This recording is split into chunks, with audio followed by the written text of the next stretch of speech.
À travers le monde, 50 milliards de caméras nous observent. Dans les rues, au travail, à la maison. Elles capturent parfois des images exceptionnelles. Scientifiquement, ça ne peut pas arriver. Vous avez vu ça? Des experts analysent ces événements inhabituels. Quelle explosion! Ça n'a aucun sens. Il doit forcément y avoir une explication. Mais alors, qu'est-ce que c'est? Dans cet épisode, une douche mortelle. Serait-ce une pluie de métal fondu? J'étudie les phénomènes météorologiques depuis longtemps. Je n'ai jamais vu ça et je ne veux pas me retrouver dessous. Cet animal serait-il un légendaire félin vampire? Des dizaines d'animaux ont été violemment massacrés. Et d'après les rapports, la plupart d'entre eux ont été complètement vidés de leur sang. Et nous partirons à la rencontre de l'homme le plus attractif de l'Inde. Des cuillères, des fourchettes, tout semble lui coller dessus, je ne comprends pas. Des phénomènes étranges, C'est pas vrai! des mystères ont été filmés. C'est hallucinant! Que cachent ces étranges vidéos?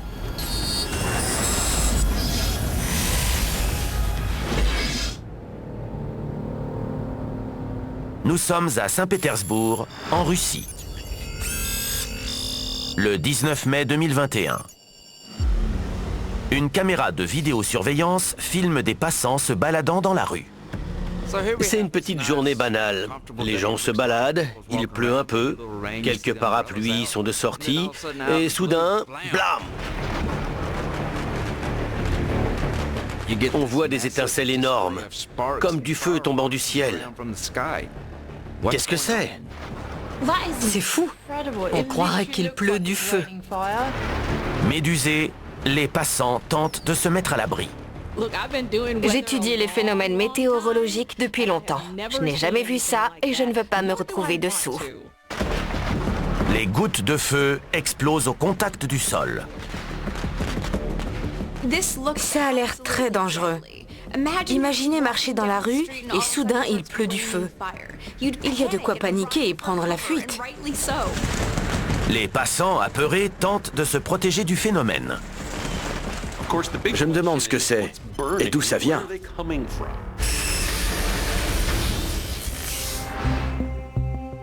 D'après le physicien Chad Orzel, cette étrange et dangereuse pluie pourrait directement venir de l'espace.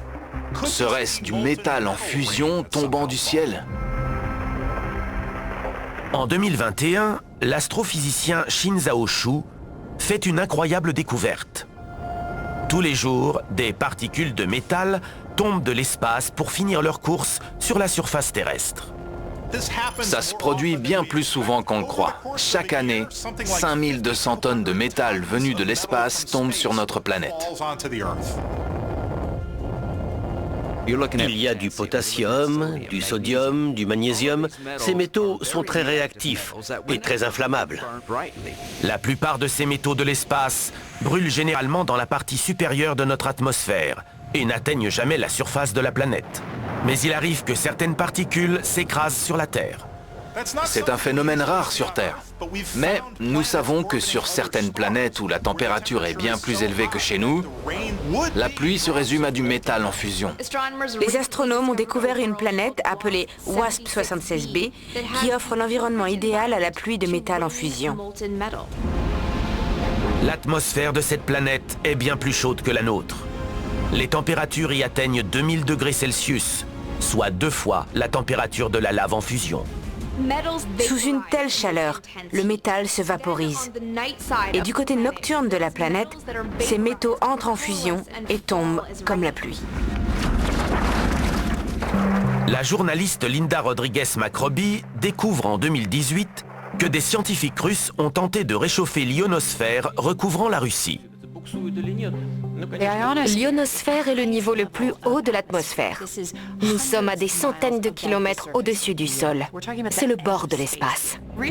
Des chercheurs sont parvenus à propager des ondes électromagnétiques dans l'ionosphère au-dessus de la Russie. Ils sont ainsi parvenus à réchauffer le plasma de cette couche. Les effets pourraient s'avérer potentiellement dangereux, surtout pour les ennemis de la Russie. Les scientifiques russes ont propagé des ondes électromagnétiques dans le ciel à 5 reprises. Des satellites positionnés dans l'espace ont repéré une perturbation massive du plasma couvrant le pays. Et une de ces expérimentations a provoqué une perturbation sur une zone s'étendant sur environ 150 000 km². Peut-être est-ce une de ces expériences qui a dégénéré. L'intense chaleur a pu transformer les particules de métal en pluie. Est-ce ce qu'on voit sur cette vidéo? Une de ces expérimentations qui tournent mal? La Russie a déclaré que ces expérimentations n'avaient pas pour but de créer une arme de guerre. Mais la transformation du métal tombant dans l'atmosphère en pluie de feu pourrait balayer des forces ennemies en quelques secondes. Ça changerait l'équilibre des forces en politique internationale. Les expérimentations menées par les Russes ont réchauffé l'ionosphère d'une centaine de degrés seulement. Une température très élevée déjà, mais encore insuffisante. Ce n'est pas ce que nous voyons sur ces images. L'explorateur Georges Kourounis est convaincu qu'il s'agit d'un tout autre type d'énergie. En regardant la vidéo de plus près et au ralenti, on peut voir un éclair très puissant juste avant l'apparition des étincelles. Ça nous indique la présence de la foudre à proximité, quelques secondes avant le phénomène. Cette pluie d'étincelles est probablement liée à cet éclair et ce qui l'a touché. En arrière-plan, les experts ont repéré un tramway roulant en centre-ville. David Wallace est convaincu que cette douche de feu est provoquée par une ligne de tramway directement frappée par la foudre. La ville de Saint-Pétersbourg est équipée d'un vaste réseau de lignes de tramway et donc de câbles aériens. D'après moi, il est fort probable qu'un éclair ait frappé l'un de ces câbles. Ça expliquerait cette pluie d'étincelles qui ne se limite pas à une seule zone. Elle s'étend à travers toute la route. Autrefois joyau de l'URSS, la ville de Saint-Pétersbourg était traversée par l'un des plus vastes réseaux de tramways du monde, s'étendant sur plus de 300 km. Mais ce réseau est aujourd'hui obsolète. Un tramway a pris feu sur cette même intersection, quelques mois avant que la pluie de feu ne soit filmée. Une section de câble a même été victime de combustion spontanée en 2022. Le système de tramway russe est en ruine. J'ai vu une vidéo montrant un homme à bord d'un tramway et au sol, il y a un énorme trou. Si les véhicules sont dans cet état, je vous laisse imaginer celui des câbles. D'après l'ingénieur David Wallace, la pluie de feu trouve son origine dans les câbles alimentant les tramways. Avec le temps, ces câbles se sont abîmés, au point d'être devenus irréparables. Les câbles sont fragilisés et déjà dangereux en soi. Ajoutez la foudre au cocktail et ce câble est susceptible d'exploser et engendrer le phénomène que nous voyons. Nous passons donc de petites étincelles dues au mauvais état des câbles à la massive pluie de métal en fusion de ces images. Wallace et son équipe s'apprêtent à mener une expérience. Je reproduis la même configuration que sur les images. Un câble dans les airs qu'un éclair frappera et nous verrons le même type d'explosion et d'étincelles que dans la vidéo. Nous allons frapper ce câble avec un ersatz de foudre et je pense que nous obtiendrons une pluie d'étincelles identique à celle des images. Bien, allons-y! Nous sommes à Saint-Pétersbourg, en Russie. Une étrange pluie de feu s'abattant sur des passants a été filmée par une caméra de vidéosurveillance. Parfait. L'ingénieur David Wallace va simuler la foudre pour déterminer si un éclair frappant le système de tramway obsolète de Saint-Pétersbourg a pu causer cette pluie de feu. Sachez que 25 volts suffisent à tuer un homme. Je vais pousser à 1 million. Donc on va éviter de toucher. Le voltage et le courant seront déployés dans la tour. Une fois l'énergie au sommet, là où se trouve un câble connecté au diviseur de tension situé ici, il passera par la tige, puis à travers le câble. On branche le tout. C'est bon pour moi.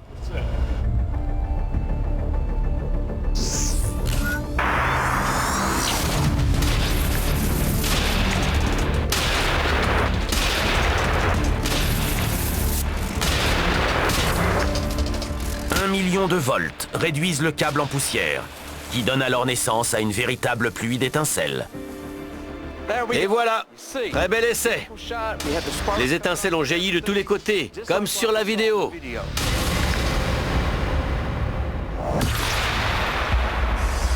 Les journaux russes confirment la présence d'orages ce jour-là. La foudre a très probablement frappé un câble de tramway. La foudre a donc frappé le câble électrique aérien du tramway, ce qui a immédiatement vaporisé le métal et déclenché cette pluie d'étincelles. Ces éclairs sont d'une puissance inimaginable.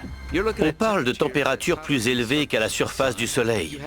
Une telle puissance monte à plusieurs millions de volts. Les étincelles tombant sur les piétons auraient atteint la température de 980 degrés Celsius. C'est un miracle que personne n'ait été blessé par ce phénomène, car Mère Nature n'a aucune pitié. J'ai chassé des tornades, j'ai foncé dans des ouragans. Mais s'il y a une chose qui m'effraie, c'est bien l'électricité. Je ne joue jamais avec. J'ai été témoin d'un accident mortel. J'aurais aimé ça crier, j'aurais aimé ça dire quelque chose. Les enquêteurs l'avaient déjà jugé coupable sans même savoir. Tragédie involontaire, vendredi 20h, à Canal D. Nous sommes en Inde, le 12 juin 2021. Dans l'état de l'Odisha. Un homme étrangement attractif est filmé par un de ses voisins. Waouh, ça ne bouge pas. Comme si sa peau était magnétique. Les gens lui posent des objets dessus. Et ce qui est fou, c'est que ces objets restent collés au lieu de tomber par terre. Je n'avais jamais vu ça. Voici Rajendra Mohapatra, un conducteur de tuk-tuk doté de pouvoirs très étonnants. Les villageois sont aussi étonnés que moi. Des cuillères, des fourchettes, tout semble lui coller dessus, je ne comprends pas. De plus en plus d'objets sont ajoutés sur le corps de Rajendra, qui peut même marcher sans que les ustensiles tombent.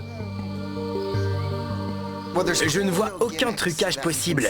Cet homme est torse nu et les objets lui collent vraiment à la peau. Qu'est-ce qui peut rendre un humain magnétique? Rajendra est aussi surpris que ses voisins. En tout, on a réussi à coller 25 ustensiles sur mon dos et mon torse. Comment suis-je devenu l'homme aimant? J'aimerais bien comprendre pourquoi mon corps fait ça. Nous sommes dans l'état de l'Odisha, en Inde, où Rajendra Mohapatra semble être doté des mêmes pouvoirs que Magneto, le personnage des X-Men. Quelles caractéristiques particulières pourraient rendre cet homme magnétique? Le biologiste Leslie Samuel pense qu'un organisme extraterrestre pourrait expliquer les pouvoirs de Rajendra. Des substances magnétiquement chargées se trouvent dans le corps humain. Les magnétosomes sont de minuscules cristaux magnétiques que l'on trouve dans des créatures microscopiques appelées bactéries magnétotactiques. Ces organismes ne viendraient pas de notre planète. Les scientifiques ne parviennent pas à expliquer la particularité de ces bactéries. Ils pensent qu'elles constitueraient un vestige remontant à l'époque de leur apparition sur Terre. Selon une autre théorie, elles seraient arrivées sur Terre via des météorites. Ces bactéries pourraient venir de l'espace. Le plus fascinant est qu'on a récemment découvert la présence de ces organismes dans le corps humain. Ces éléments font partie intégrante du fonctionnement digestif humain. Ces organismes magnétiques n'ont pas seulement été trouvés dans nos estomacs, mais également dans nos cerveaux. Il se pourrait donc que cet individu présente une surabondance de cristaux réactifs dans son organisme. Les aimants présents dans cette bactérie lui permettent de se déplacer le long de lignes d'un champ magnétique et ainsi de naviguer à travers des environnements hostiles.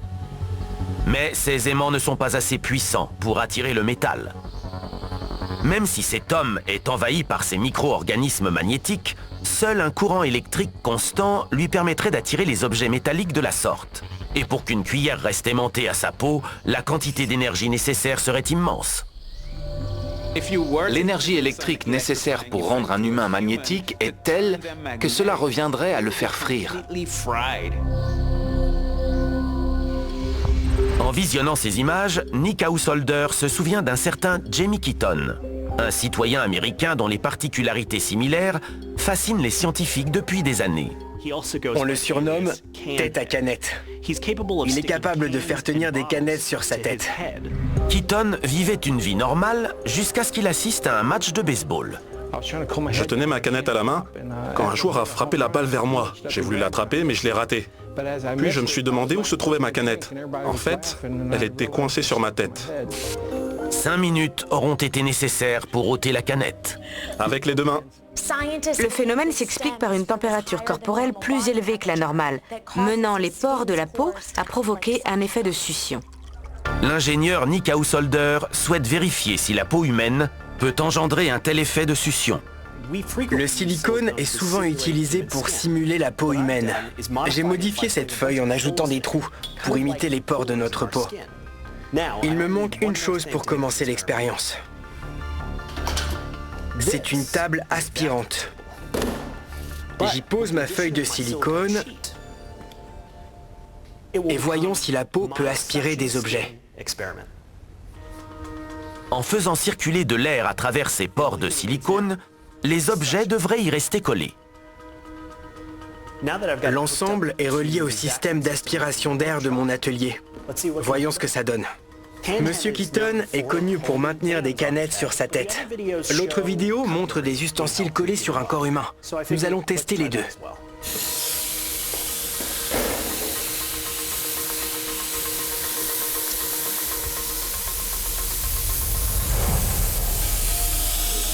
« 45 degrés, 90 degrés. C'est amusant. Donc si le corps a des capacités de succion, il pourrait aspirer ces objets.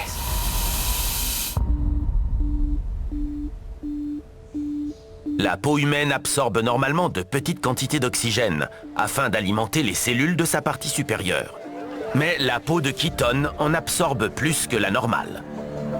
En effet, ses niveaux d'oxygène sont 23% plus élevés que la moyenne. Ces niveaux provoquent une augmentation de température corporelle, lui offrant cet étrange pouvoir et d'autres. Il est capable de coller des objets à sa peau, mais ses blessures guérissent plus vite. Il est moins souvent malade et vieillit moins vite qu'une personne lambda. Les recherches menées par les scientifiques indiquent que la peau de Rajendra ne présente pas les mêmes niveaux d'oxygène que celle de Keaton. Les objets collent donc à sa peau pour d'autres raisons. La journaliste Liberty Vittert a trouvé un autre exemple d'humain capable d'attirer le métal, qui a été étudié par les médecins. L'aimant humain de Malaisie, Liu To Lin. Cet homme était capable de suspendre des objets de métal pesant 2 kilos à son corps sans autre élément que sa propre peau.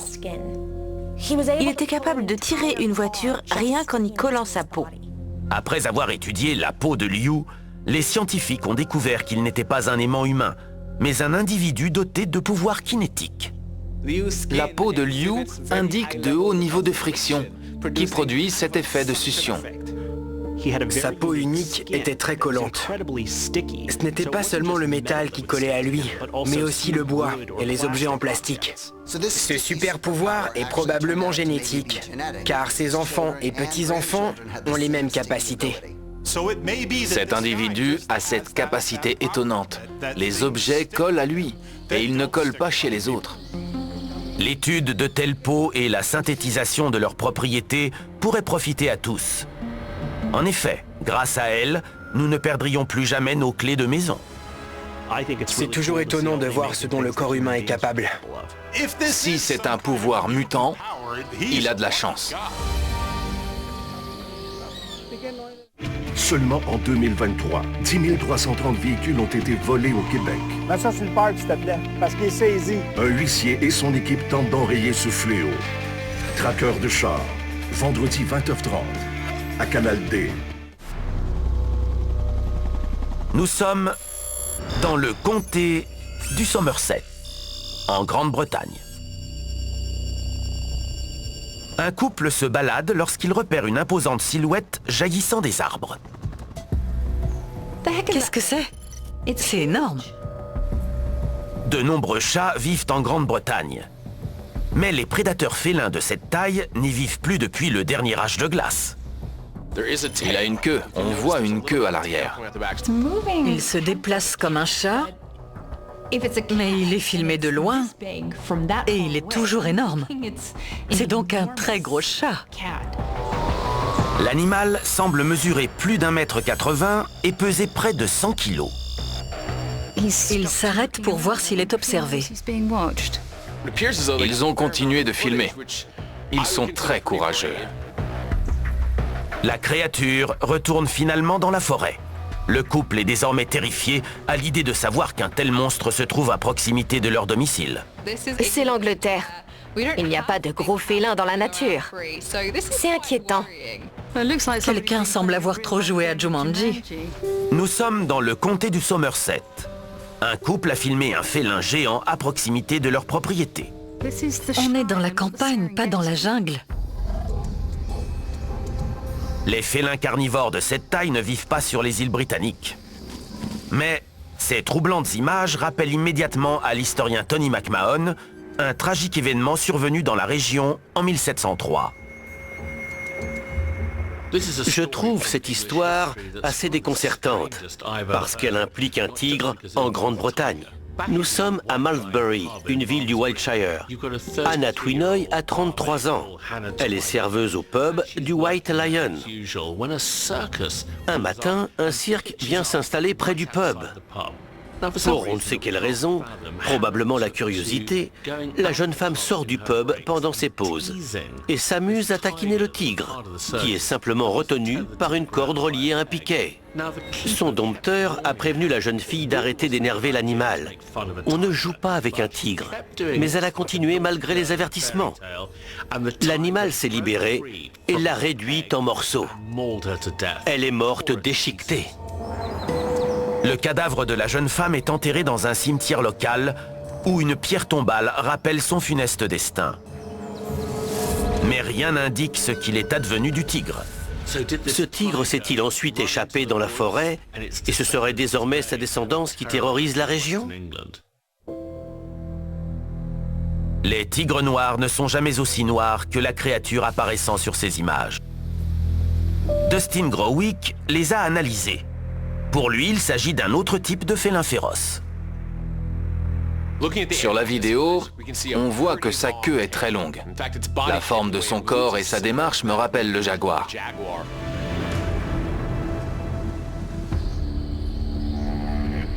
Le jaguar est le 3e plus grand félin de la planète.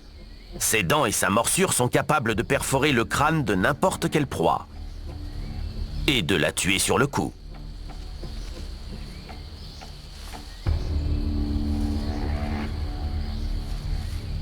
Ces créatures vivent en Amérique. Mais Deborah Hyde a découvert de nombreuses traces de présence de jaguars en Angleterre, datant du milieu du XXe siècle. Les signalements débutent en 1970 et se succèdent jusqu'en 1983, quand un fermier local indique que 100 de ses moutons ont été dévorés. Les signalements se sont multipliés et tous disaient la même chose. Un grand félin noir se baladait dans la région. Ces signalements auraient pu être une rumeur locale. Mais le gouvernement a pris la menace au sérieux et pendant plusieurs jours, 4 snipers de l'armée ont été déployés avec pour mission d'abattre le prédateur. Les soldats ne sont pas parvenus à éliminer l'animal, qui s'est déplacé dans un village voisin en provoquant le chaos. En arrivant sur leur lieu de travail, les gardiens du zoo de New Quay ont trouvé des dizaines d'animaux du parc massacrés. La plupart d'entre eux avaient été complètement vidés de leur sang. Cette explosion d'attaques sanguinaires au cœur de l'Angleterre pourrait être connectée à l'existence de magasins spécialisés dans la vente d'animaux exotiques à Londres durant le XXe siècle. Dans les années 1960, plusieurs magasins londoniens proposaient des animaux exotiques. Il était possible d'y commander et d'y acheter un lion, un tigre ou une panthère, comme on achète un chien ou un chat. Le président Ronald Reagan aurait acheté un éléphanteau dans un de ces magasins, qu'il aurait ensuite exhibé lors de plusieurs de ses conventions aux États-Unis. Une jeune femme, Angela McWilliams, y acheta un léopard. Baptisé Michael, elle le promenait dans le parc de Kensington comme un banal animal de compagnie. Un individu excentrique se baladait en décapotable dans Londres, et à l'arrière, il y avait son lion. Un aristocrate était propriétaire d'un énorme zoo privé. Il a demandé à son fournisseur de ne plus lui envoyer d'ours noirs, parce qu'il commençait à en avoir trop. Il existe plus de 100 manoirs dans le comté du Somerset. Certains appartenant à l'aristocratie anglaise depuis les conquêtes normandes de 1066, il y a plus de 1000 ans. Il est logique de penser à un animal sauvage échappé d'un de ces zoos privés. Ces incroyables prédateurs sont capables d'éliminer des proies faisant plusieurs fois leur taille. Et une fois la viande ingurgitée, ils se reposent durant plusieurs semaines avant de songer à se régaler d'un nouveau repas. Pour se promener dans cette magnifique région d'Angleterre, peut-être faudra-t-il désormais porter une arme. Heureusement que ces gens n'étaient pas trop près, car ce genre d'animal peut être très dangereux.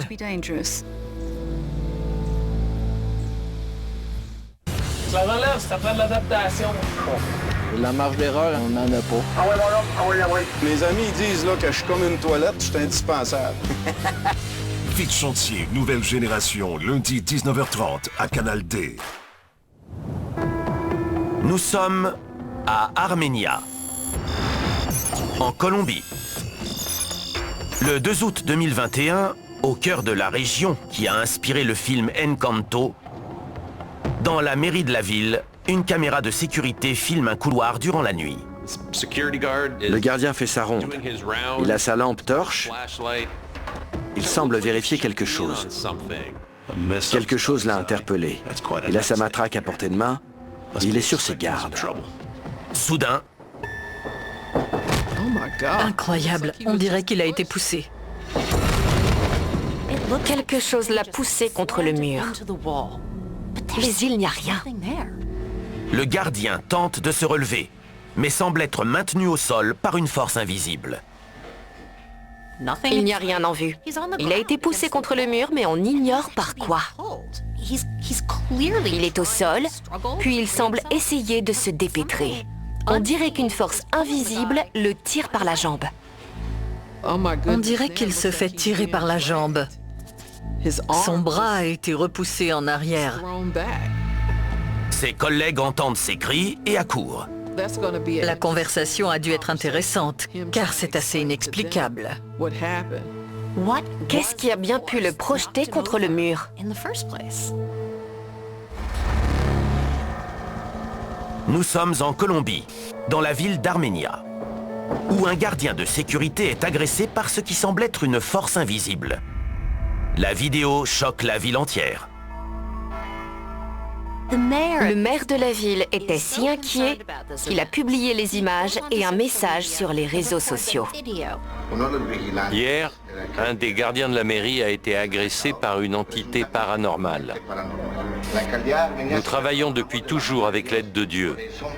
C'est pourquoi je tiens à vous informer que l'évêque Monseigneur Carlos Arturo Quintero a été informé de ce phénomène. Pour les personnes non originaires d'Amérique du Sud, il peut sembler farfelu qu'un homme politique parle publiquement d'activités paranormales mystérieuses. Mais rappelons-nous que pour les Colombiens, ces phénomènes suscitent une véritable crainte. La phasmophobie, la crainte du surnaturel, est très commune en Colombie. Les populations locales sont persuadées que des sorciers sont capables de lancer des sorts et des malédictions pour mener les mauvais esprits à nuire à leurs cibles.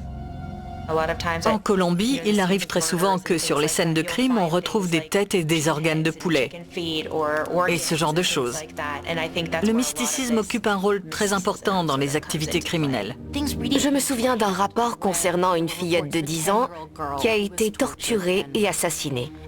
C'était trop pour l'évêque local, qui a dit « Nous devons tout faire pour empêcher les démons de nuire ».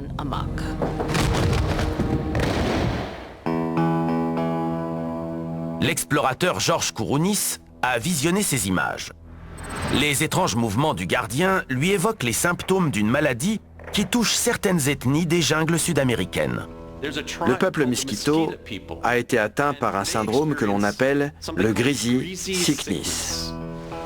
Il existe des centaines de signalements de cette maladie. Les victimes souffrent de symptômes particuliers qui semblent très contagieux. Les victimes de Greasy Sickness ont la sensation d'être attaquées par une entité maléfique invisible. Ces sensations sont telles que certaines d'entre elles ont même saisi des armes et les ont retournées contre elles afin de se défendre de l'agresseur invisible. Les mouvements du gardien filmés par les caméras rappellent ceux des victimes de cette maladie. Aucun parasite, ni aucune maladie mentale n'a été détecté chez les personnes victimes de ce syndrome. D'après les recherches, il s'agirait de crises de transe hallucinatoires. Mais pour les Miskitos, il s'agit de l'œuvre d'esprits malins. L'ancienne agente du FBI, Rhonda Glover, pense que l'angle de chute du gardien indique l'intervention d'un autre type de force sur son corps. C'est le moment où débute la chute. En y regardant de près, il tombe violemment contre le mur. Il y a une différence de mouvement entre être projeté et tomber. Une grosse différence. La force et l'angle de chute sont très différents selon qu'on ait été poussé ou qu'on tombe. Cela n'a strictement rien à voir. Aucune preuve sur la vidéo indique qu'il est tiré par les pieds. En fait, il semble se déplacer difficilement en rampant comme il peut devant l'escalier. Armenia se situe à la jonction du Pacifique, de Nazca et de la plaque tectonique de Cocos. Des zones régulièrement frappées par de violents séismes. En 1999, 60% de la ville a été réduite en poussière et plus de 1000 personnes ont trouvé la mort suite à un séisme de magnitude 6,2 sur l'échelle de Richter. La région subit encore des séismes mineurs, mais assez puissants pour faire tomber une personne au sol, comme sur la vidéo. Des centaines de millions de personnes vivent dans cette région à l'activité sismique élevée. Les séismes font partie de leur quotidien. Le gardien aurait donc été victime d'un séisme mineur et non d'un sort maléfique. Mais pourtant, aucune trace d'activité sismique n'a été enregistrée dans la région ce jour-là. En tant qu'ancien agent du FBI, je veux des faits. Il n'y a qu'eux qui mènent aux preuves. Puis, il y a des choses que nous ne pouvons pas expliquer. Et ces images en font partie. Le maire d'Armenia a demandé l'ouverture d'une enquête afin de découvrir ce qui s'est réellement passé. Il faudra en attendre les conclusions pour déterminer la nature des forces qui ont plongé cet individu au sol. Qu'on croit aux forces surnaturelles ou pas, il est extrêmement difficile de fournir une explication satisfaisante et surtout rationnelle à ce qui se produit sur ces images. C'est un mystère. Tu sais, les Hilton, tu as le goût d'aller ouvrir la porte puis d'aller voir. Les plus grands abuseurs des Hilton, c'est les Hilton. Je vais dans le ring parce que je pense que c'est impossible de comprendre cette histoire-là autrement. Être un Hilton, dès le 18 avril 21h, à Canal D. Nous sommes à New York.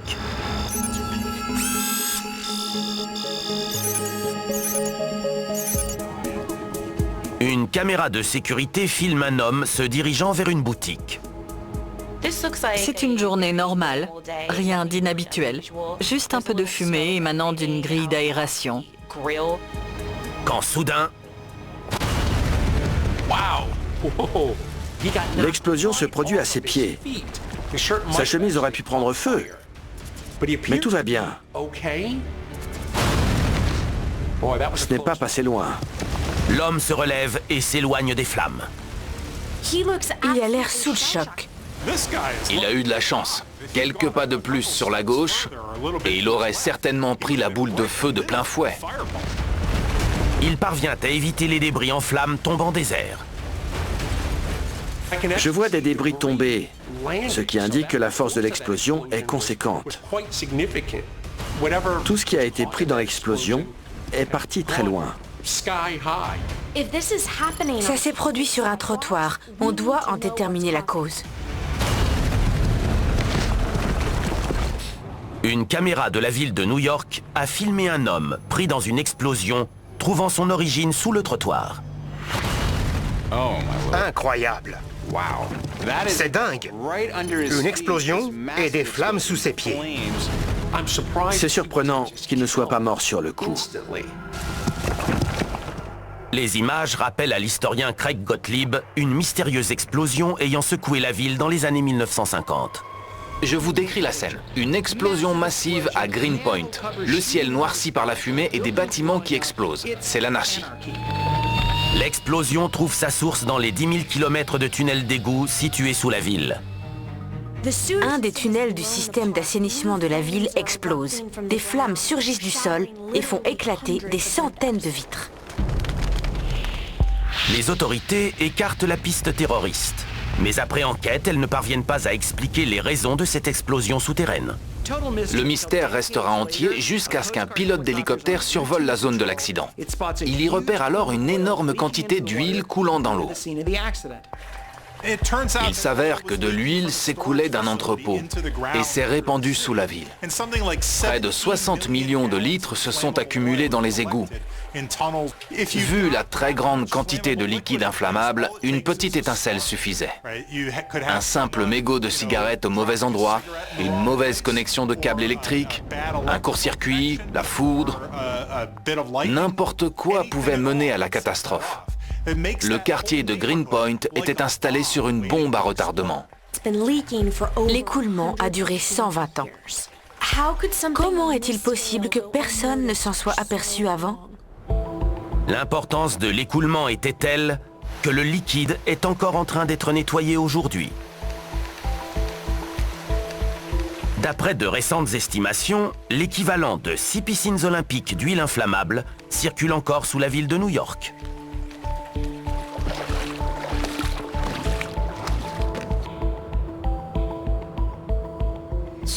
Il reste des poches de produits chimiques très dangereux. On ignore combien et où elles se trouvent. C'est un véritable danger. Il est donc normal de se demander si l'explosion filmée par les caméras est due à une poche d'huile oubliée. L'ancien analyste de la police de New York, Connor McCourt, découvre que l'explosion s'est produite à plusieurs kilomètres de la zone de Greenpoint, dans le Queens. Il suspecte un autre labyrinthe souterrain d'être la cause de la déflagration. Sous la ville de New York, on trouve un vaste réseau de câbles, de canalisations de gaz, d'eau, d'électricité qui s'entrecroisent. Une simple dégradation du matériel peut mener à ce type d'explosion. Cet énorme réseau n'est accessible qu'à travers de minuscules tunnels entretenus par des ingénieurs spécialisés. New York consomme 51 terawatts d'électricité par an. Il faut énormément d'énergie pour éclairer une telle mégalopole. Avec le temps, il est logique que les équipements se détériorent. Puis, si de l'eau pénètre les systèmes électriques, par exemple, les effets peuvent être catastrophiques. Il faut donc s'attendre à ce qu'une incroyable quantité d'énergie soit relâchée de manière aléatoire. Boum! Ça explose. L'ingénieur Brian Walshon se demande si un transformateur à proximité pourrait être à l'origine de la déflagration. Les transformateurs ont pour rôle de transférer l'énergie dans les circuits, en adaptant les voltages. Mais quand ils gèrent trop d'électricité, ils peuvent exploser. Le réseau électrique new-yorkais est parsemé de nombreux transformateurs. Ces instruments équipés de bobines ont pour mission d'adapter le voltage de l'électricité acheminée via les câbles à haute tension sur une longue distance au voltage alimentant les maisons et les appartements en ville. Quand il y a surchauffe et une trop grande accumulation d'énergie, ils peuvent exploser.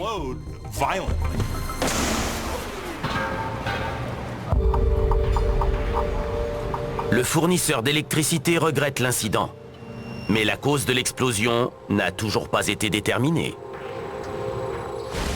Quelle que soit la cause, cet individu a beaucoup de chances d'être sain et sauf. Lors de votre prochaine balade à New York, attention où vous mettez les pieds.